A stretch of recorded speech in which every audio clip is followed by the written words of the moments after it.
पास में एक रूम है, सेमिनार रूम जैसा है, वहां पे उसने सोचा कि थोड़ी देर लेट जाती हूँ। और उसको बहुत सिक्योर है कि मैं हॉस्पिटल में हूँ, मैं लोगों की जान बचाने के लिए यहाँ हूँ, मैं तो इस काम से यहाँ तो मैं पूरी तरह से सुरक्षित हूँ, सेफ हूँ। बच्ची रात को 2 बजे सो गई, हम सब सो गए, हम सब गहरी नींद में हैं और रात को 3 बजे उसके साथ जो दर्दनाक, जो खौफनाक हादसा हो रहा है और हम सब सो रहे हैं, पूरा देश सो रहा है, हर कोई सो रहा है। बहुत ही दर्दनाक, बच्चा यहाँ पे बात कर रहा है वेस्ट बंगाल वाली जो घटना हुई है, बहुत दर्दनाक है बेटा। सोचो कहीं ना कहीं हम लोग के पढ़ाए हुए ही बच्चे हैं, ये जो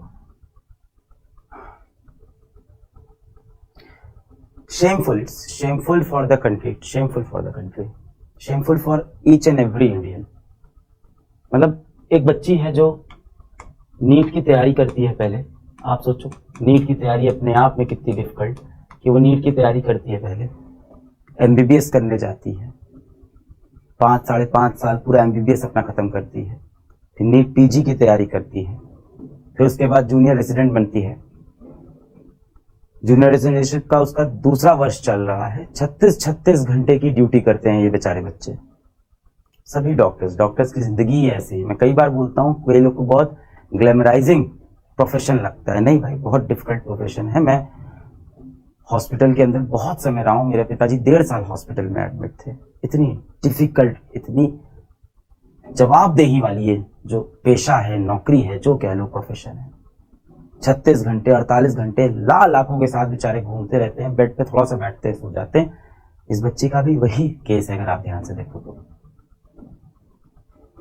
मतलब जितना मैंने अभी तक न्यूज में देखा, यही है कि उसने रात को 11 बजे अपनी मम्मी को कॉल किया कि मम्मी मैं यहाँ बढ़िया हूँ हॉस्पिटल में, ठीक है, 36 घंटे से सोई नहीं हूँ, अभी फिर राउंड पे जा रही हूँ, अपने काम पे जा रही हूँ, आप सो जाओ मम्मी, पापा आप भी सो जाओ, सब सही है। माता पिता भी सोचे कि हाँ ठीक है, हॉस्पिटल में है, दूसरों की जान बचा रही है, नेकी का काम कर रही है मेरी बेटी, सो गए। रात के 2 बजे जाके वो बिटिया खाना खा रही है। बच्चे ही तो हैं ये सब। आज 2nd ईयर जूनियर रेजिडेंशिप में है। हम लोग ने जब पढ़ाना शुरू किया था तब से अब देखे तो बहुत छोटे बच्चे हैं हमारे लिए, छोटे बच्चे हैं, छोटे बच्चे। रात के 2 बजे कोई इंसान खाना खा रहा है हॉस्पिटल के अंदर। सोच रहे हैं मतलब अपने हॉस्टल भी नहीं जा पा रहे हैं वो। हम लोग तो बाहर कभी चले जाते हैं, बाहर खा लिया, कहीं कोई कैंटीन में खा रहा है, किसी की तो घर में मम्मी पापा खाना बना के दे रहे हैं भाई, रात के 9 बजे एकदम पूरी तली हुई एकदम प्लेट में, और रात को 2 बजे हॉस्पिटल में खाना खा रहे हैं कि इसके बाद अभी फिर राउंड पे जाना है। और सोने के लिए वापस अपने हॉस्टल तक नहीं जा पाते ये बच्चे। इतनी टफ ये प्रोफेशन है, इतना खराब डॉक्टर टू पेशेंट रेशियो है हमारे यहाँ, इतना प्रेशर है ऐसे हॉस्पिटल्स में।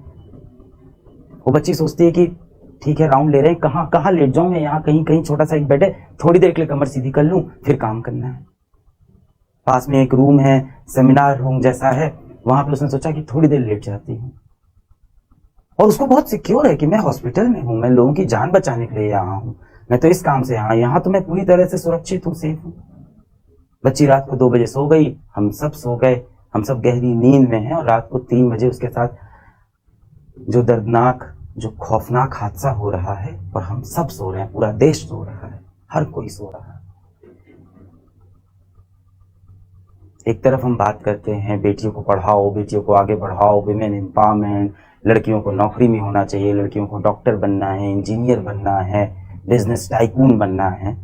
और एक तरफ एक बच्ची इतने स्ट्रगल के बाद, 7-8 साल का ये पूरा स्ट्रगल हो जाता है, 11th क्लास से जोड़ो तो ये 10 साल का पूरा स्ट्रगल, इसके बाद वो एक जॉब पे जाती है जहाँ 36 घंटे की नौकरी है, जहाँ आप खाना खाने के लिए घर नहीं जा सकते, जहाँ आपको सोना है तो वहीं आसपास कहीं बिस्तर है, कहीं एक चेयर लगी है, उस पर बैठ के ऐसे सो रहा है बेचारा।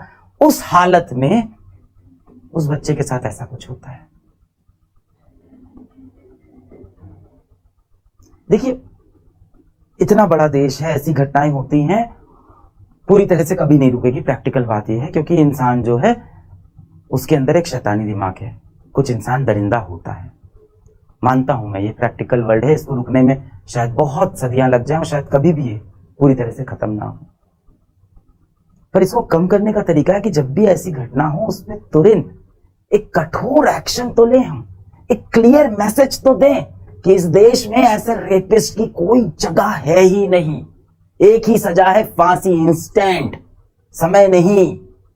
कहाँ है भाई? पकड़ा मुजरिमों को, पकड़ा और लगा दिया फांसी पे। आप कहोगे से जल्दी पता कहाँ चलता है? भाई साहब, जब कोई ऐसा मुद्दा आता है ना, जब सरकार के खुद के काम होते हैं, मिनिस्टर्स खुद काम होते हैं, तुरंत फैसले आते हैं, तब तुरंत बिल पास हो जाता है संसद में, तुरंत एक्शन हो जाता है। अब आप कहोगे सर एक लड़की के साथ ऐसा हुआ है, ठीक है, बाकी तो सब लोग सेफ हैं। बेटा यही तो एग्जाम्पल सेट करता है। आज इस तरह के माइंडसेट वाले जितने क्रिमिनल होंगे, गंदी दिमाग वाले जो नाली के कीड़े जैसे लोग होते हैं, मतलब पार्डन माई लैंग्वेज, पर यही इनके लिए भाषा है। और गंदी गालियां हो तो हो, आज उनको तो लग रहा होगा यार कुछ होता भी नहीं है, सब सेटल हो जाता है। जो उनकी फोटोज आई हैं, जो मीडिया में रिपोर्ट आए हैं, आंख में उनका चश्मा धंसा हुआ है, सर को दीवार से घिसा गया है, पैर ऐसे 90 डिग्री पे पैर खुले हुए हैं इंसान के। क्या जानवर वाला सलूक हुआ है। और इसके बाद, ये सब होने के बाद, सुबह सुबह उनके माता पिता को हॉस्पिटल से कॉल जाता है कि आपकी बेटी की तबीयत बहुत खराब है, आप हॉस्पिटल आ जाइए। क्योंकि अभी हॉस्पिटल का जो प्रशासन है उसको भी नहीं समझ में आ रहा है कि ये बात हम कैसे बताएं, कितनी बदनामी हो जाएगी, न जाने कौन लोग इसमें इन्वॉल्व होंगे, उनका नाम आ जाएगा, पता नहीं अंदर क्या है, कितना घोटाला है, कितनी गड़बड़ी है इसके अंदर, किसी को नहीं पता। माता पिता सुबह 7 बजे उठ रहे हैं, रात को 11 बजे बेटिया ने फोन करके कहा था कि पापा सो जाओ, मैं हॉस्पिटल में हूं, जान बचा रही हूं लोगों की, नेकी का काम कर रही हूं। सुबह 7 बजे पिताजी माताजी उठते हैं, आपकी बेटी की तबीयत बहुत खराब है, जल्दी से हॉस्पिटल आ जाइए।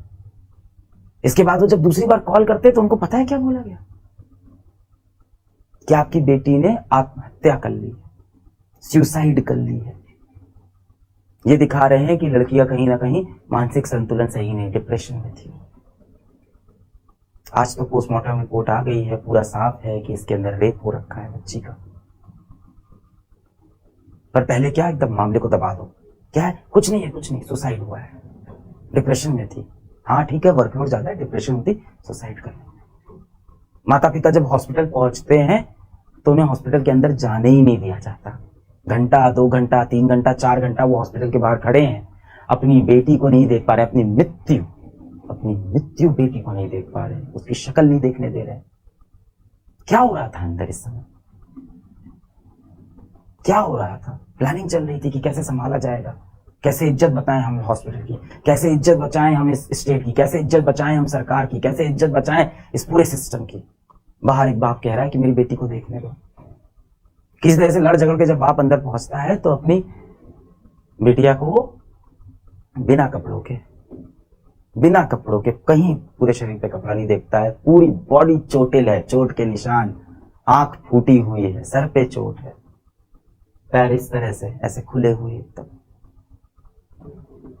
तब जाके कहीं यहाँ एक्सेप्ट पता कि नहीं अच्छा सुसाइड नहीं है, हाँ अब तो पकड़ा गया।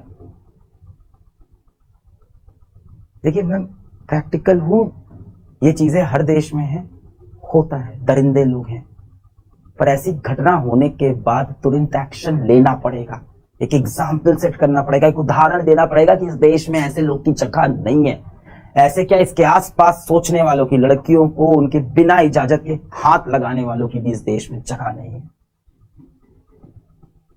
हम लोग अपने कंपनी में जब काम करते हैं, कोई भी चोरी की घटना आ गई, कोई भी करप्शन की घटना आ गई, वो चाहे 500 रुपए की हो, 5 लाख की हो, मैं तुरंत बोलता हूँ स्ट्रिक्ट एक्शन लो, ताकि बाकी सब इस बात से डर जाए।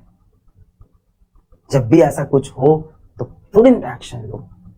यहाँ पे अब आपको ये नहीं सोचना है कि एक्शन लेने से क्या होगा, इसके पॉलिटिकल कनेक्शन कौन से हैं, इसके पास पैसा रुपया कौन सा है, क्या ही मैं, तुरंत आप एक्शन।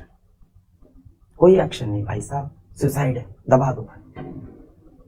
जब पोस्टमार्टम रिपोर्ट आ रही है वो ये कह रही है कि आप लोग तो बेटा नीट के ही स्टूडेंट हो, है ना, अभी अपन देखो यही सब बात कर रहे थे कि 650 नंबर कैसे लाने हैं, कैसे एमबीबीएस। मुझे भी अब शर्म आती है बोलते हुए कि बेटा आप एमबीबीएस करने जाओ, आए दिन कुछ ना कुछ ऐसा हो रहा है।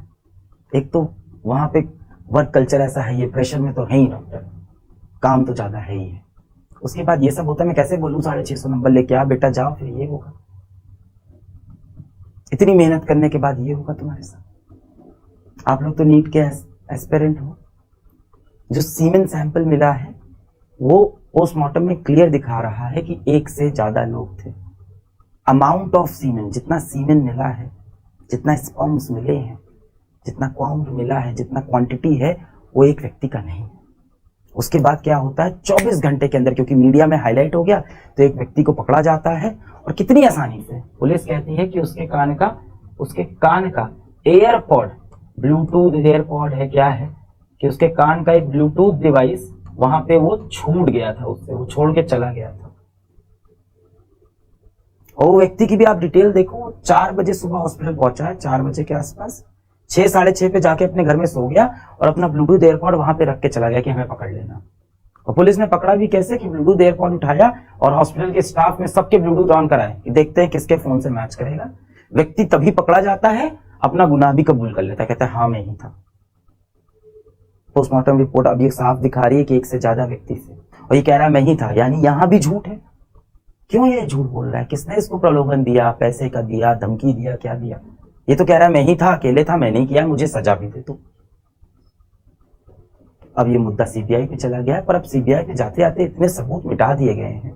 जब 3 घंटे तक पिताजी अंदर नहीं आ रहे हैं, पहले बोल रहे हैं आपकी बेटी की तबीयत खराब है, फिर बोल रहे हैं आपकी बेटी ने सुसाइड किया है। जिस कॉलेज में ये हुआ है उस कॉलेज की प्रिंसिपल का बयान नहीं आया। हाई कोर्ट ने यही बोला कि भाई जिस कॉलेज में वो रखा है उस कॉलेज का जो हेड है, जो उस कॉलेज का डायरेक्टर है, जो उसका प्रिंसिपल है, उसका बयान नहीं है। उस कॉलेज के प्रिंसिपल ने तुरंत रिजाइन कर दिया कि हम रिजाइन करते हैं, साफ इसको हटाओ यहाँ से। हर मुद्दे में यही होता है, टॉप पे जो होता है उसको रिजाइन करा दो। उसके बाद कहीं आसपास में उसने वापस ज्वाइन भी कर लिया है। जो एक कल्प्रिट है, अपराधी है, उसके मोबाइल फोन से डिटेल निकल आएगी, लोकेशन निकल आएगी, नहीं आ रहा है। अब सीबीआई के पास मुद्दा गया है, खींचेगा मुद्दा, चलता रहेगा। नहीं, बहुत अच्छा काम कर रहे हैं आप लोग, आवाज उठा रहे हैं। आपने ये बोला बैच के अंदर, मुझे बिल्कुल दुख नहीं है, कोई डिस्ट्रैक्शन नहीं, कोई टाइम, ये टाइम वेस्ट है। किस लिए कर रहे हैं ये सब पढ़ाई? ये टाइम वेस्ट है। नीट की तैयारी करके जाके ये सब वो बच्चों के साथ,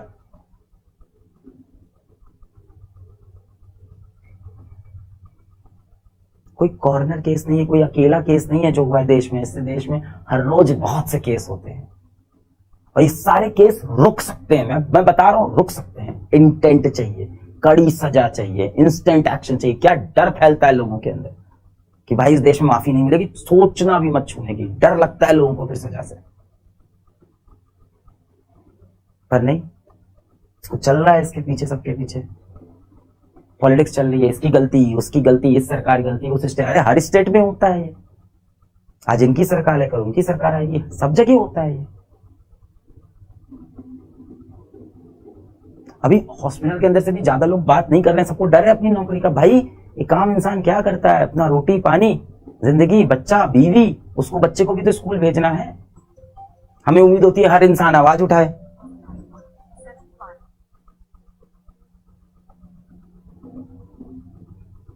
हॉस्पिटल के लोग बयान देने में इसीलिए डर रहे हैं। भाई काम इंसान यही जिंदगी चाहता है, सुबह उठता है, अपना ऑफिस जाता है, अपनी बीवी को बाय बोलता है, अपने बच्चों को बोलता है कि बेटा अच्छे से स्कूल जाना, बेटा अच्छे से जाके हॉस्पिटल में काम करना, और लौट के आता है तो ये देखता है। बहुत ही दर्दनाक है इसका सोल्यूशन यही है, एक्शन। अब देखो इंसाफ तो क्या मिलेगा, वो बच्ची की जो हालत है तो खत्म हो गया ना, उस माँ बाप को इंसाफ नहीं मिलेगा। अब जो मिनिमम हो सकता है वो यही हो सकता है कि तुरंत कड़ी सजा हो, पकड़े जाएं लोग। अगर ये गैंग रेप है तो बाकी लोग पकड़े जाएं।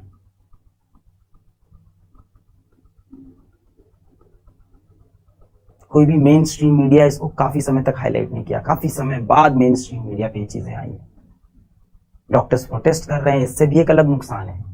अब पेशेंट बेचारा हॉस्पिटल में लेटा हुआ है, डॉक्टर्स प्रोटेस्ट पे, तो क्या करें डॉक्टर्स? बिना प्रोटेस्ट करे काम करते रहे, कल दूसरी लड़की के साथ, कल तीसरी लड़की, चौथी लड़की के साथ, इसलिए लड़कियां काम करना छोड़ दें हॉस्पिटल के अंदर। हो गया बंटाधार, पहुंच गए वापस 7 साल 100 साल पहले। हम फिर से सती प्रथा शुरू कर देते हैं, दबा दो लड़कियों को, यही है ना फिर। It's very very very depressing. आप सोच के देखो, आपके घर में आपकी बहन होगी, आपकी कोई दोस्त होगी, आपकी बीवी होगी, आपकी बच्ची हो सकती है, आप तो खैर छोटे हो, आपकी बहनें हो सकती हैं, दोस्त हो सकते हैं। सोच के देखो, आप रात को सो गए, सुबह उठते ही सब खत्म जीवन से। रात को 11 बजे उस बहन ने आपको कॉल किया, बोला कि सब सही है भाई, मैं एकदम ठीक हूँ, मैं काम कर रही हूँ, और आप सो गए 12 बजे। सुबह 7 बजे जब आप उठते हो, आप it's over. And it's not like कि एक नेचुरल डेथ है, एक मर्डर है, एक रेप है, घिनौनी तरह से। कैसा आपको फील आएगा, वो जो चला होगा पूरा 1.5-2 घंटे पूरा एपिसोड, उसमें क्या वो सफर कर रही होगी, वो पेन वहां से बाहर नहीं पाया। किसी के साथ भी हो सकता है, हम में से किसी के साथ किसी भी दिन ये हो सकता है। It's very depressing.